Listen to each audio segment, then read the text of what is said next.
Boa noite a todos. Boa noite. Hoje, 18 de setembro de 2020, estamos nós reunidos mais uma vez para estudarmos a obra O Evangelho segundo o Espiritismo. Nós vamos dar continuidade ao capítulo 28, intitulado Coletânea de Preces Espíritas. Nós iniciamos o estudo a semana passada, intitulado Para os Médios, em que nós estamos no prefácio, a fala ainda do professor Allan Kardec. Devemos iniciar fazendo a nossa prece de abertura. Vamos orar?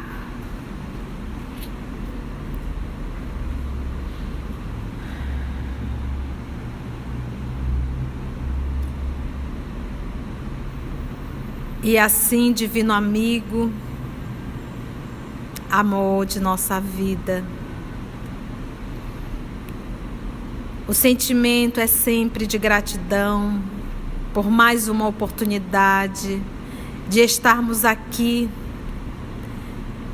nesse ambiente de estudo, aonde em um número menor hoje, devido à pandemia, nos reunimos com tanta boa vontade para gravarmos esse estudo, estudarmos e gravarmos e poder colocar no nosso canal, compartilhando com tantos outros corações que estão espalhados por esse mundo de Deus. Que nós possamos, amor queridos, tocado mais uma vez pelas lições do Evangelho, refletirmos, sentirmos e realizarmos esse esforço diário de colocarmos em prática na nossa vida. Que os bons espíritos que aqui estão possam mais uma vez nos inspirar, nos conduzir nesse trabalho que realizamos em Teu nome. Graça te damos, Senhor Jesus. Vamos lá então, já gravando o nosso estudo do Evangelho.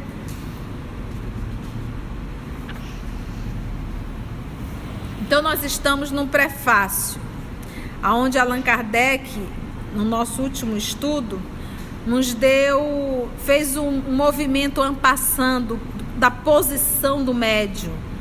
Quando ele diz: o médium são os intérpretes encarregados de transmitir aos homens os ensinos dos Espíritos. Voltando um pouquinho no item 9, mas vamos dar continuidade ao item 9.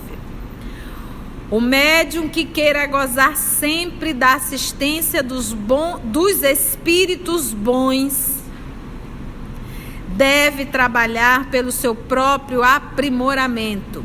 É por isso que quando alguém me diz que está lendo uma obra pseudamente mediúnica, a primeira pergunta que eu faço é: quem é o médium? Porque nós sabemos que a qualidade a mediunidade, ela é uma predisposição orgânica, ela está erradicada no organismo.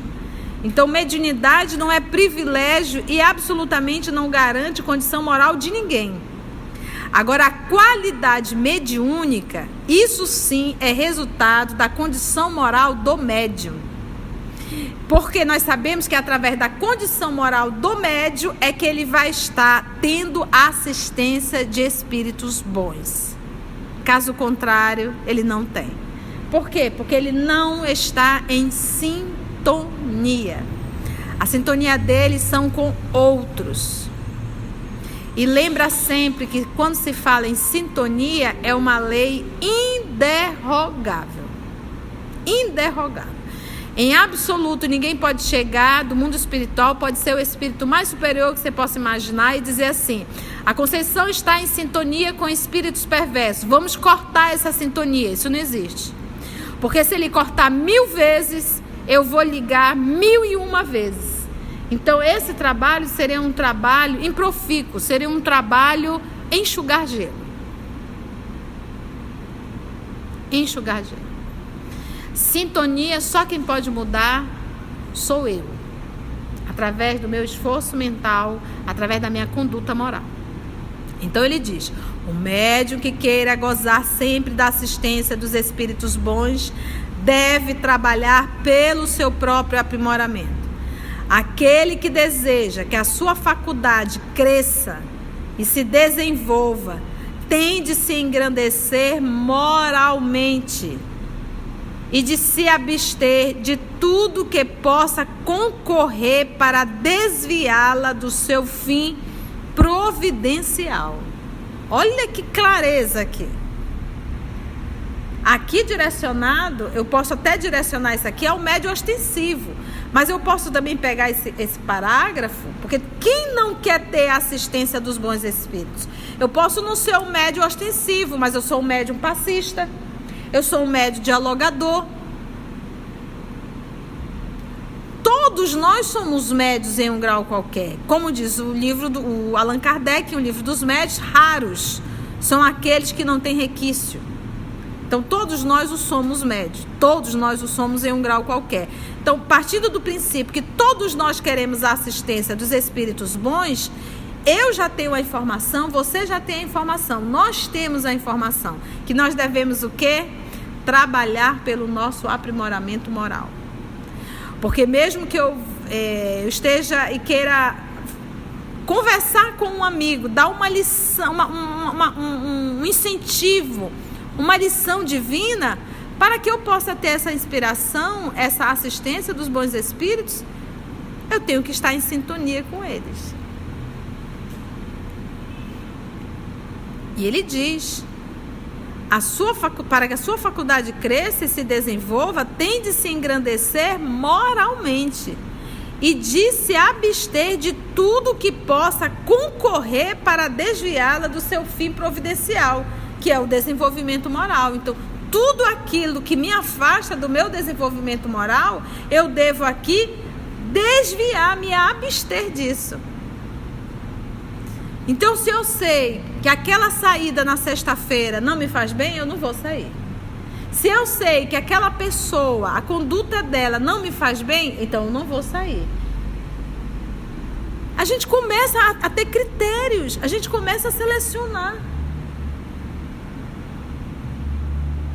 Se, por vezes, os espíritos bons se servem de instrumentos imperfeitos, é para dar bons conselhos e tentar reconduzi-los ao bem. Porque lembra que o que sai da boca do médium, tudo o que sai da boca do médium ou das mãos do médium através de uma psicografia, tudo tem um propósito primeiro para o médium. Todas as comunicações que vêm do além-túmulo, o primeiro a quem deve tomar aquilo como lição é o médium. É o médium.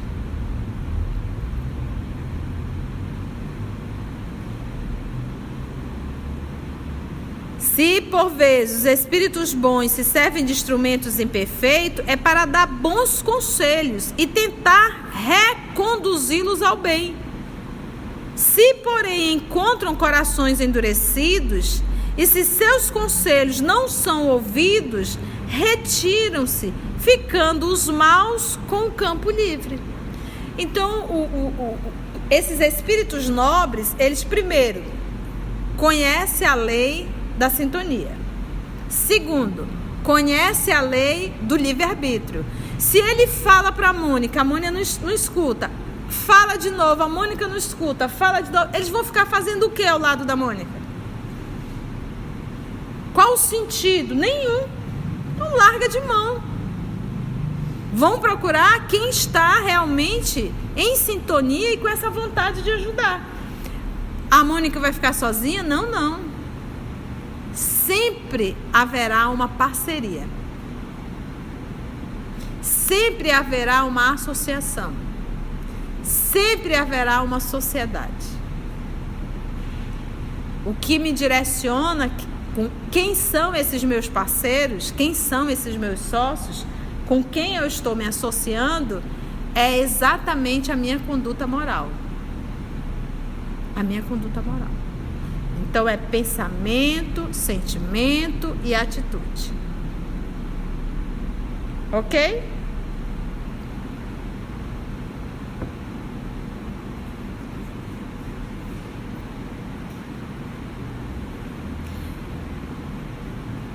Prova a experiência que, entre os médios que não aproveitam os conselhos dos espíritos bons, as comunicações, depois de terem revelado certo brilho durante algum tempo, degeneram pouco a pouco e acabam caindo no erro, no palavrório ou no ridículo, sinal incontestável do afastamento dos espíritos bons. Então, o que acontece? Os espíritos bons utilizam aquele instrumento que ainda não é o dos melhores, mas é o que se tem. E eles ficam ali um tempo, percebendo que o médium não se moraliza, não se esforça, não leva a sério o trabalho que faz, eles se afastam, outros assumem. E aí é o que ele diz aqui, olha. O que acontece com essas comunicações com o tempo? Degeneram pouco a pouco e acabam caindo no erro. Porque se vem mensagens e nessa mensagem tem erro, já não é mais aquele grupo de espíritos bons. Já são outros que assumiram o lugar e às vezes utilizam o nome dos primeiros. Aí você diz, tem erro, tem erro, tem erro. É óbvio, isso aqui tem erro. Mas já não é aquele primeiro grupo. Porque eles se afastam. Quando percebem um médium, a vaidade, orgulho, são as duas encrencas dos médios. Eles se afastam. Em que o médium começa a se sentir grande, poderoso, importante. Começa, como a gente brinca, a se sentir. Os espíritos se afastam.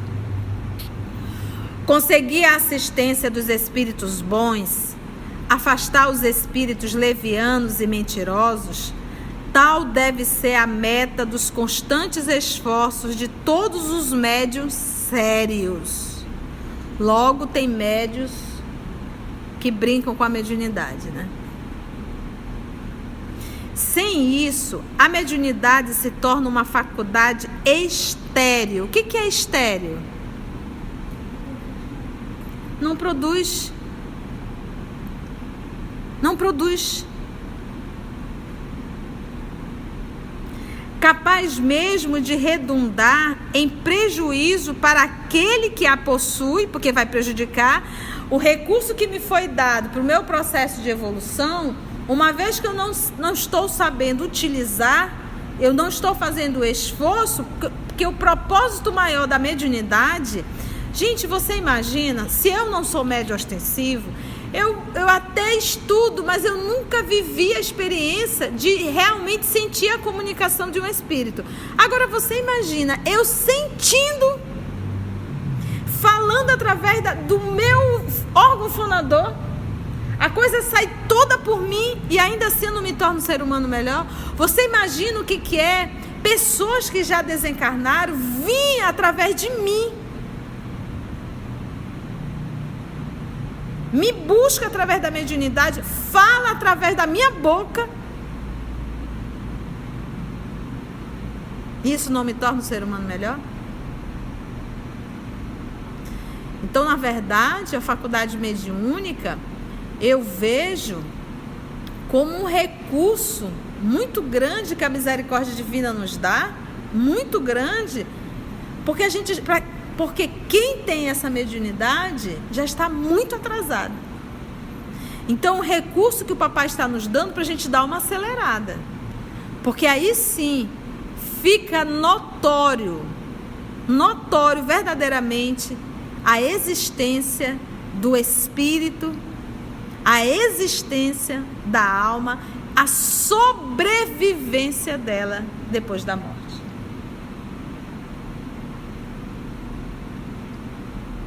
Olha aí a quantidade como se chega no mundo espiritual, disse, sim, não melhorou por quê? Tanto de prova que você teve. A própria faculdade saía pela tua boca, saía pelas tuas mãos. Isso não te fez mudar? Entendeu?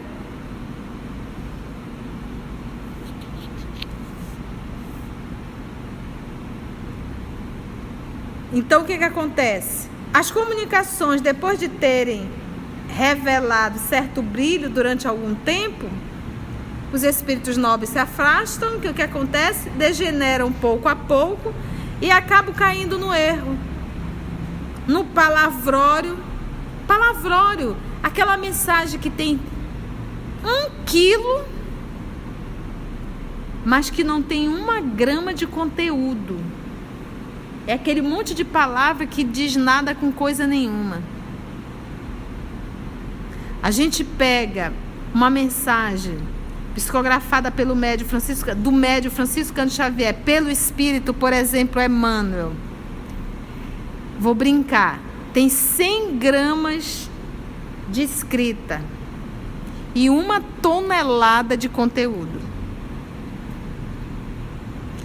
Espírito brincalhão é 1 tonelada de palavrório para você tirar 2 gramas de conteúdo. É aquela... Sabe aquela criatura que embroma na fala e que te segura 30, 40 minutos, mas que em verdade não tem nada? É os famosos pseudo-sábios. Então, é isso. Olha aqui como Kardec, a obra é do século XIX, mas olha como ele conhecia profundamente mediunidade. Esse é o codificador.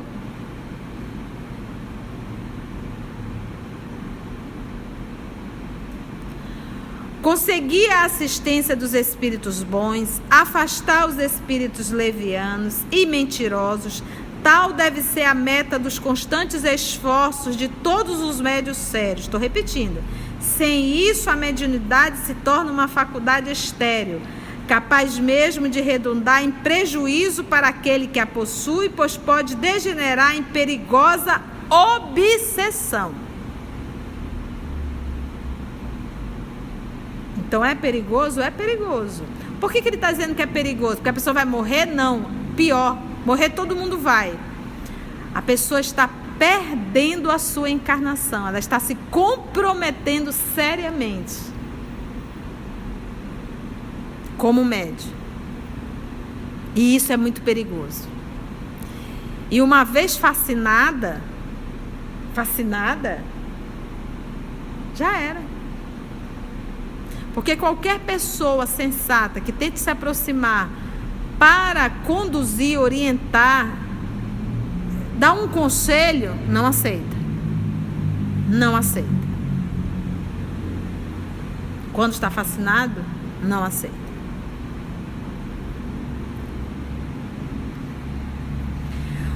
Os médiuns que compreendem o seu dever, longe de se orgulhar de uma faculdade que não lhe pertence, visto que ele pode ser retirada, dizer, Conceição, mas ela não está erradicada no organismo, como é que ela pode ser retirada? Pode.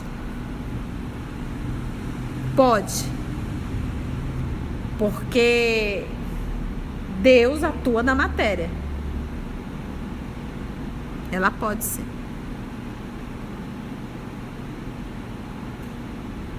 Se as suas, visto que ele pode ser retirada, atribui a Deus as boas coisas que obtém. Então, ele sempre vai fazer o quê?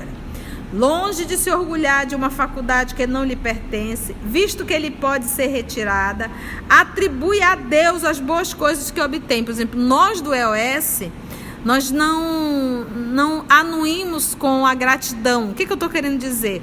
De repente as pessoas dizem muito obrigada, muito obrigada. Nós não somos dignos de receber obrigada, porque todo o trabalho é do Cristo. Nós é que temos que agradecer, porque também estamos aprendendo, também estamos na condição de aluno. Então, somos nós do EOS, nós que estamos falando, nós que estamos editando, nós que estamos publicando, que ouvimos isso várias vezes, que estudamos isso várias vezes. Nós é que temos a agradecer a assistência e a oportunidade que Deus está nos dando. A quem ouve, que o sentimento de gratidão possa ser direcionado ao Cristo e orar por nós, para que não venhamos a falhar no trabalho que Jesus nos confiou. Então, gratidão ao Cristo. O trabalho é dele. A nós, oração, para que possamos estar sempre fortalecidos nesse trabalho. Agora, presta atenção. Quem é o modelo organizador biológico? É o perispírito, então os dois. Antes de você reencarnar, todo o trabalho é feito no corpo perispiritual, se necessário. Entendeu? Então não tem como separar. Tem como suspender? Tem como suspender. Lembra de Paulo de Tarso? Tem como suspender. Mas aonde está? Nos dois. Não. O perispírito, ele é o instrumento. O perispírito, ele passa a ser o instrumento. Porque o que acontece?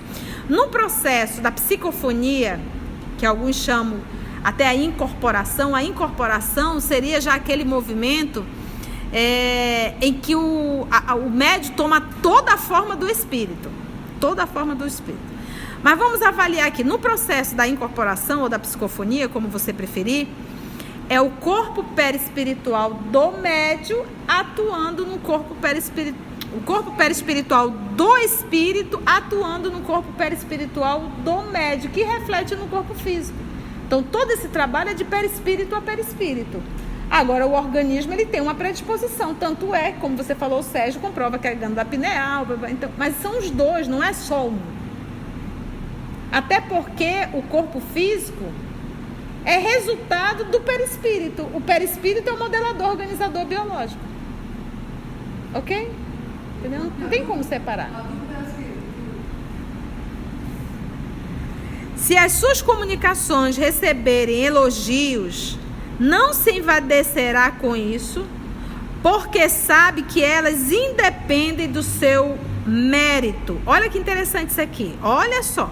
Se as suas comunicações receberem elogios, não se envadecerá com isso, porque sabe que elas independem do seu mérito pessoal.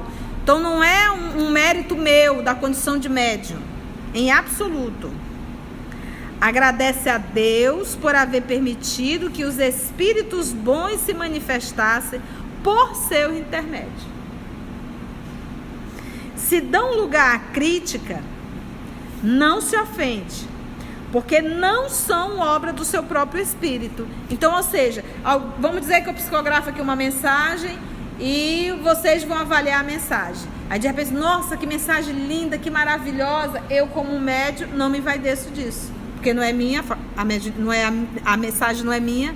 Segundo ponto, se de repente vão avaliar a mensagem e criticam a mensagem, isso também não vai me aborrecer, porque não é a mim, é a mensagem. E ela tem que realmente passar por um critério. Quem está pronto para isso? Ainda mais quando a mensagem começa a agradar, meio gato pingado, quase sempre da mesma panela. Aí chega alguém de fora, vai avaliar e aponta os erros. Pronto. Essa pessoa está errada e o grupinho da panela está certo. Então é difícil. Fascinação, diz Kardec. O médium pode estar fascinado, o grupo pode estar fascinado e a instituição toda pode estar fascinada, a nível de trabalhadores. Por isso que Kardec, ele não aceitava, em hipótese alguma, a verdade de um canto só. Aquilo teria que bater, e Kardec não utilizou um médium, Kardec usou mais de 1000 médiums. Ele era danado, às vezes, fazendo reunião, ele fazia pergunta mental, e o espírito respondia. que ele estava... Qual era o propósito dele nesse momento? Para saber se não era do próprio médium. Ele queria saber se tinha um espírito ali. Beleza, tem. Ele captou meu pensamento. Porque espírito conversa pelo pensamento. Agora eu quero o segundo ponto. Eu vou avaliar para ver se... Porque o fato de ser de um espírito... Legal, é de um espírito. Mas para ser publicado tem que ter conteúdo. Aí é onde ele entrava avaliando as comunicações. Entendeu? Então, esse era o trabalho do professor Allan Kardec. Danado, né? Firme. Um homem íntegro, realmente, para o trabalho que ele realizou. Vamos lá, mais um pouquinho.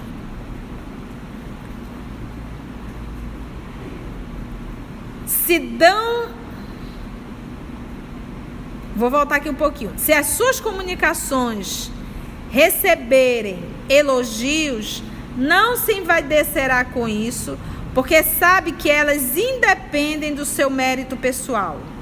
Agradece a Deus por haver permitido que os espíritos bons se manifestassem por seu intermédio. Então não se envaidece. Se dão lugar à crítica, não se ofende, porque não são obra do seu próprio espírito. Ao contrário, diz que não foi um bom instrumento e que não dispõe de todas as qualidades necessárias para resistir à intromissão dos espíritos maus. Então ele traz inclusive a responsabilidade para ele, porque quando nós vamos estudar sobre o médium, o livro dos médiuns, ele diz que o bom médium, perfeito não existe, mas o bom é aquele que menos cai na ação dos espíritos enganadores. Menos cai.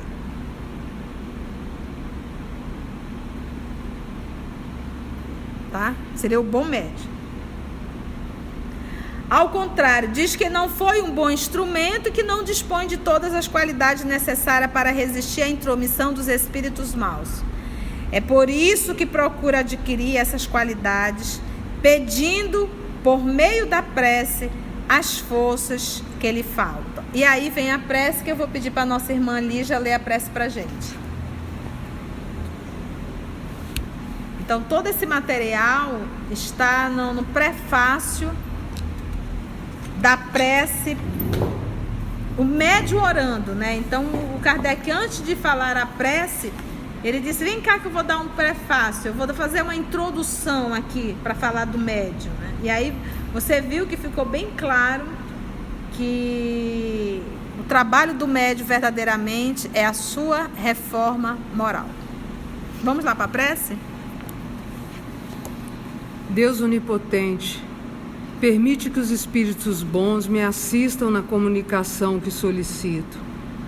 Preserva-me da presunção de me julgar resguardado dos espíritos maus, do orgulho que poderia me induzir a um erro sobre o valor do que obtenha, de todo sentimento contrário à caridade para com os médiuns.